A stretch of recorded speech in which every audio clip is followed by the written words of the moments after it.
110 মিটারের এই একটা ছক্কা মেরেই চেন্নাইয়ের মহাসর্বনাশ করেছেন ধোনি। দলকে জেতাতে গিয়ে উল্টো হারিয়ে দিয়েছেন তিনি। নয়তো বেঙ্গালুরুর জায়গায় প্লে অফে জায়গা হতে পারত চেন্নাই সুপার কিংসের। শেষ ওভারে স্ট্রাইকে ছিলেন মহেন্দ্র সিং ধোনি। জশ দয়ালের করা প্রথম বলটা সোজা ছাদ টপকে স্টেডিয়ামের বাইরে পাঠিয়ে দেন তিনি। এরপর চেন্নাই সমর্থকরা আশায় বুক বাঁধতে শুরু করেছিলেন। ধোনির ব্যাট থেকে প্রথম ছক্কাটি দেখার পর বেঙ্গালুরুর সমর্থকরা প্রমাদ গুনতে শুরু করেন। প্রত্যেকের মনেই রিঙ্কুর ইনিংসের ফ্ল্যাশব্যাক চলতে শুরু করে। কিন্তু চেন্নাই সমর্থকদের একাংশের দাবি যে ধোনির ব্যাট থেকে বেরিয়ে আসা ওই ছক্কাই বেঙ্গালুরুর জয়ের রাস্তা আরও প্রশস্ত করে দিয়েছিল। কিন্তু কিভাবে? কেউ হয়তো দুঃস্বপ্নেও কল্পনা করতে পারেননি যে চলতি আইপিএল টুর্নামেন্টে রয়্যাল চ্যালেঞ্জার্স বেঙ্গালুরু প্লে অফের যোগ্যতা অর্জন করতে পারবে। মহেন্দ্র সিং ধোনিও বেঙ্গালুরুর গ্রাস থেকে জয় ছিনিয়ে আনতে পারেননি। অনেকে তো আবার একথাও বলতে শুরু করেছেন যে ধোনির ইনিংসের কারণেই শনিবারের ম্যাচে বেঙ্গালুরুর জয়ের রাস্তা প্রশস্ত হয়েছে। এমনকি খোদ দীনেশ কার্তিকও বলছেন একই কথা। বেঙ্গালুরুকে প্লে অফে ওঠার জন্য চেন্নাই সুপার কিংসকে কমপক্ষে 18 রানে হারাতেই হতো।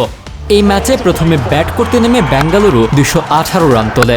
এরপর চেন্নাই ক্রমশ সমস্যার জালে জড়িয়ে পড়তে শুরু করে। একটা সময় মহেন্দ্র সিং ধোনি এবং রবীন্দ্র জাদেজা দুর্দান্ত পার্টনারশিপ গড়ে চেন্নাইয়ের জয় মসৃণ করছিলেন। তারা ক্রমশ প্লে অফের দিকে দলকে টেনেও নিয়ে যাচ্ছিলেন। শেষ ওভারে চেন্নাইয়ের সামনে যোগ্যতা অর্জনের জন্য 17 রান দরকার ছিল। সেক্ষেত্রে দল হারলেও তারা প্লে অফের যোগ্যতা অর্জন করতে পারত। কিন্তু এই ওভারের প্রথম বলটাই চেন্নাইয়ের সর্বনাশ ডেকে আনল। আমাদের ভিডিওগুলো মোহাম্মদ আসাদুল্লাহ আল গালিব দেখছেন নারায়ণগঞ্জ থেকে, মালয়েশিয়া থেকে দেখছেন মোহাম্মদ মাসুম, আলমগীর হোসেন রিয়াদ দেখছেন সিলেটের কোম্পানিগঞ্জ থেকে, টেক্সাস থেকে দেখছেন মনোতোষ দেব এবং করিম বিন মুর্তুসালি দেখছেন সৌদি আরব থেকে। আপনি কোথা থেকে দেখছেন তা জানিয়ে দিন কমেন্ট বক্সে। ধোনির ওই ছক্কার কারণে বলটা মাঠের বাইরে চলে যায়। এই পরিস্থিতিতে আম্পায়াররা কার্যত বাধ্য হয়েই দ্বিতীয় বল নিয়ে আসেন। এমন সিদ্ধান্তে আখেরে লাভ হয় জশ দয়ালেরই। আগের বলটা ভিজে থাকার কারণে তা ডেলিভারি করতে যথেষ্ট সমস্যা হচ্ছিল। বেঙ্গালুরু ফিল্ডাররা বেশ কয়েকবার তা বদলানোর আবেদনও করেন, কিন্তু আম্পায়ার সেই আবেদনে কর্ণপাত করেননি। শেষ পর্যন্ত বল বদলাতে না বদলাতেই নিখুঁত একটি স্লোয়ার ডেলিভারি করেন জশ দয়াল, আর তাতেই মহেন্দ্র সিং ধোনির উইকেট তার ঝুলিতে চলে আসে।